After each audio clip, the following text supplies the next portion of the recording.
Good morning, everybody. Welcome to the Facebook Live here at the Houston Zoo. We are in front of our bull exhibit, and today we have Tucker, Nelson, and Teddy. Hopefully we'll get them in the pool for you.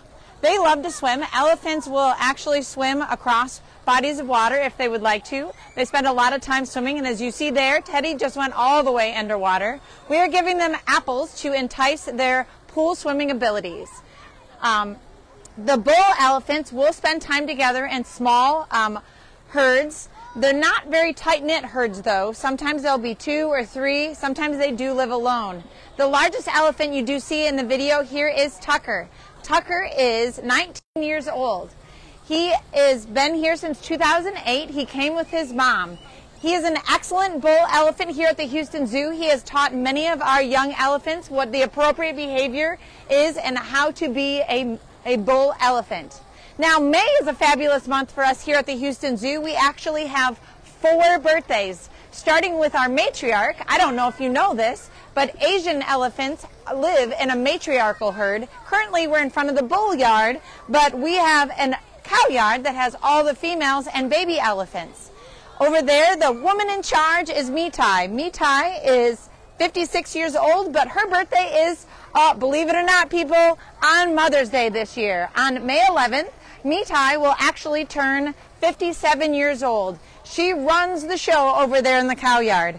But right here in the bull yard, we have birthdays too in May. On the 12th, Tucker, our big bull elephant in the back of your photo, that has 2 beautiful tusks, will actually turn 20. And Nelson, the larger of the 2 small male elephants, will turn 5. Nelson was actually our COVID baby. He was born here on the 12th of May in the middle of lockdown. The smallest of the elephants you see here today is Teddy. Teddy was born on May 16th. He will turn 4. So we have a big birthday party happening for them in the next couple weeks. Young male elephants are integrated into the bull herd, and how we do that here at the Houston Zoo is, first of all, they start with their mom. They nurse for 2 years or even a little longer, and then they will move over to the bull yard, but not at that point. They will actually move over to the bull yard when they start to show behaviors and attitudes that our matriarch has asked them to find another place to be. But don't you worry, we have here at the Houston Zoo that the Nelson, our almost 5-year-old, he still spends time with his mom and his sister, and he has had the ability to meet baby Kirby. So we have the facilities to be able to accommodate that. Teddy, in fact, does spend a couple nights a week with his mom, Tess, still, but most of their time is spent here in the bull yard with Tucker and also Chuck, and sometimes even Thailand. Since bull herds are not cohesive, we are able to integrate different bulls in different combinations, which helps with their growth and learning to be a full-time bull. Asian elephants are the only kind of elephants we have here at the Houston Zoo. We have 13 elephants here at the Houston Zoo. One of the cool things I like about our facility is you don't always see all 13. Kids will come up and they will ask us, wait, I only counted, and they give us a number of how many they've seen today. Our facility has the ability to have a yard that allows them to have a break or just off exhibit. Plus we have 2 full barns that we can utilize the space for many different reasons throughout their time here. Male elephants go into something called tush. It's a kind of a weird situation. It's a hormonal blip in their life. Sometimes it's cyclical. Most of the time it's not. And if there's any kids listening, it is definitely something we don't know everything about. So we have a lot more to learn, a lot of more research to cover on that. And sometimes our male elephants go into that, and we will watch their hormones change. They come out of it, but there's not really a rhyme or reason that we've been able to see. So much like lots of other things, kids out there, there's plenty more science to learn. If you notice, Teddy and Nelson here swimming in the pool have tusks. One of the things that's really interesting to me about Asian elephants is only the males have tusks. They will grow throughout their life. And here at the Houston Zoo, if need be, for their own safety and maintenance, we will go ahead and trim those tusks, but otherwise they use them for all sorts of things. In the wild, they use them to knock down trees, they use them to show their toughness. Teddy right here has shorter tusks because Teddy is only 4. If you look at Nelson, his tusks are a little longer.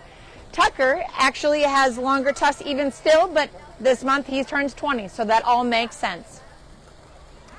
Elephants eat only plants, so our Asian elephants here are fed all sorts of things. They are fed hay is the majority of their diet, and any horse people out there, the kind of hay they get is coastal hay. So they eat a lot of coastal hay. Sometimes we'll give them timothy, and certain elephants even get alfalfa. They will also get fruits and vegetables. You are seeing that we are throwing some fruit into the pool for them. It does entice them to stay in the pool, and it is an enrichment. Here at the Houston Zoo, we love giving our animals enrichment.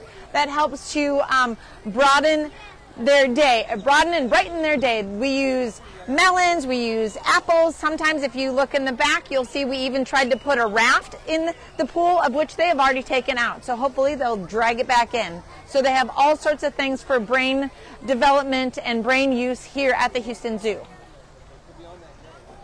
Oh, I got a great question from one of you. Thank you for asking. How often do they swim? It honestly depends on the elephant. So much like humans, they have preferences. And so all of our elephants have a little different preference on swimming. Some elephants will get in the pool anytime they go into the yard. Other ones will walk around the perimeter of the pool and not get in at all. So today we wanted to make sure that we could get them in the pool so you could see how fabulous they swim. But they all have different preferences, just like humans. Now our pool is kind of cool.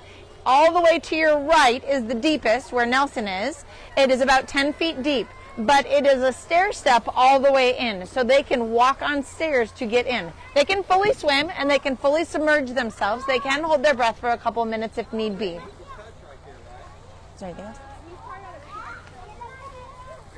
Asian elephants have a couple ways to tell them apart from African elephants. One of them is their ear size. Asian elephants have smaller ears than African elephants. African elephants are going to have ears that protrude or go further than their chin.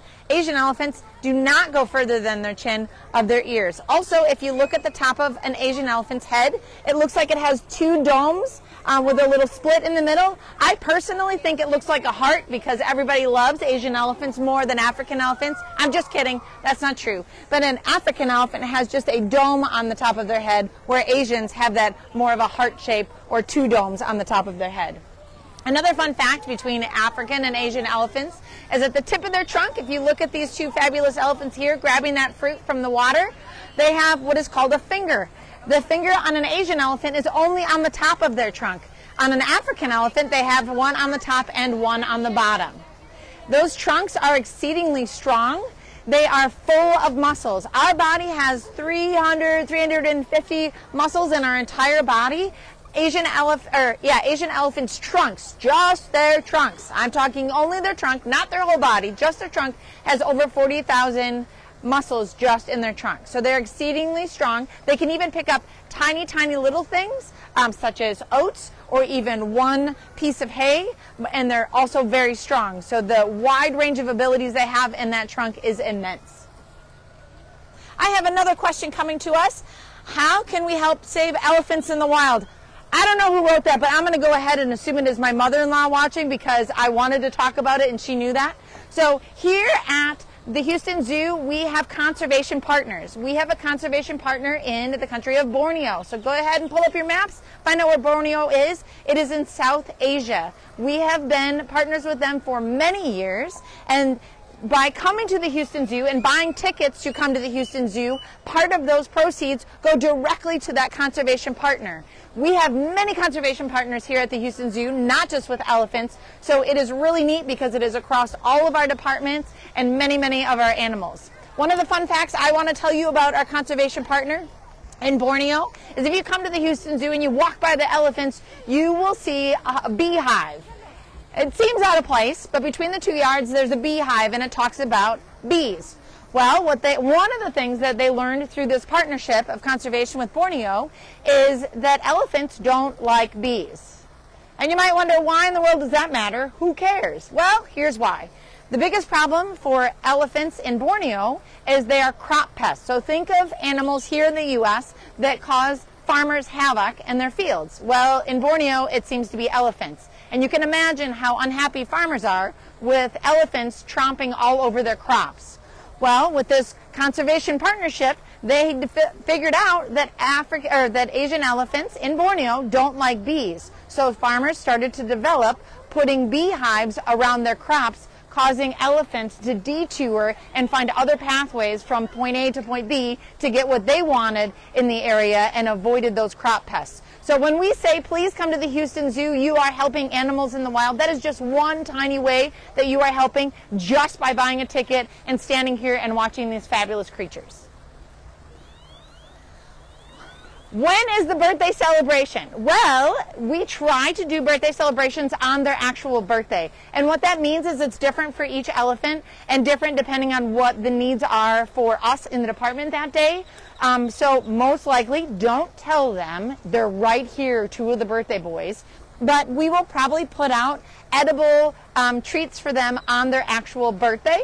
And what those look like are typically cardboard boxes, because believe it or not, elephants can eat cardboard boxes. It does not bother them at all. We do have to take out any staples or tape, and then we will put treats in them, or foods that maybe they haven't gotten in a little while, or some browse, which is just sticks and plants, that we will put those in and we'll put them out for them to be surprised by when they come out of the barn that day. So on their birthdays is typically when we do it. Sometimes, depending on weather and other things, we might have to delay it a day or do it a day early. It's not a for sure thing, and it definitely is elephant focused, so we make sure the time is right for them. It's not always something you'll see, but we do our best so that everybody can celebrate with these elephants.